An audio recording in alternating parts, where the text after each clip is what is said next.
6 মে মঙ্গলবার রাতে ভারত পাকিস্তানের উপর ক্ষেপণাস্ত্র হামলা চালায়। তবে পাকিস্তানও চুপ করে বসে নেই। কিন্তু প্রশ্ন হচ্ছে, এভাবেই চলতে থাকলে হঠাৎ যদি ভারত পাকিস্তানের মধ্যে বড়সড় যুদ্ধ লেগে যায় তাহলে কে জিতবে?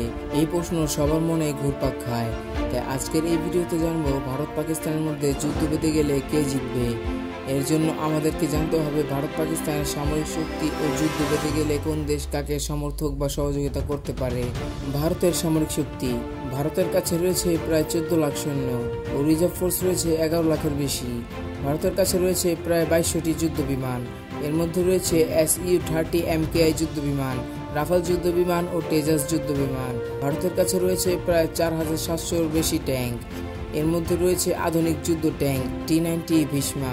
ভারত নৌবাহিনীতে রয়েছে একটি এয়ারক্রাফট ক্যারিয়ার, 16টি সাবমেরিন এবং বেশ কিছু ডিস্ট্রয়ার ও ফ্রিগেট। ভারতের কাছে রয়েছে পারমাণবিক ও ক্ষেপণাস্ত্র ক্ষমতা অগ্নি, পৃথিবী, ব্রাহ্মস। ভারতের কাছে মোট পারমাণবিক বোমা রয়েছে 180টি। এখন দেখে আসি পাকিস্তানের সামরিক শক্তিতে কি কি রয়েছে। পাকিস্তানে রয়েছে প্রায় 6,50,000 সৈন্য ও রিজার্ভ ফোর্স রয়েছে 5 লাখের কাছাকাছি। পাকিস্তানের হাতে রয়েছে প্রায় 1387টি যুদ্ধ বিমান। এর মধ্যে রয়েছে JF-17 ও F-16 যুদ্ধ বিমান। পাকিস্তানের কাছে ট্যাঙ্ক রয়েছে 2680টির বেশি। এর মধ্যে রয়েছে আল খালিদ ও টাইপ 85।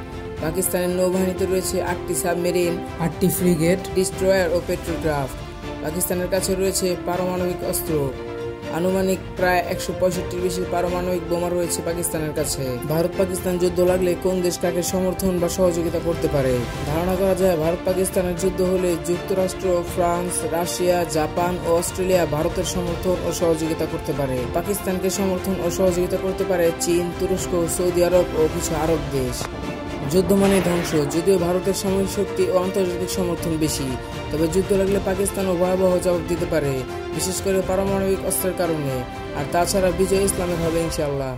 আবার বর্তমান চীন সম্প্রতি পাকিস্তানের সাথে সামরিক সহযোগিতা জোরদার করছে, যার মধ্যে রয়েছে উন্নত অস্ত্র সরবরাহ এবং যৌথ সামরিক মহড়া।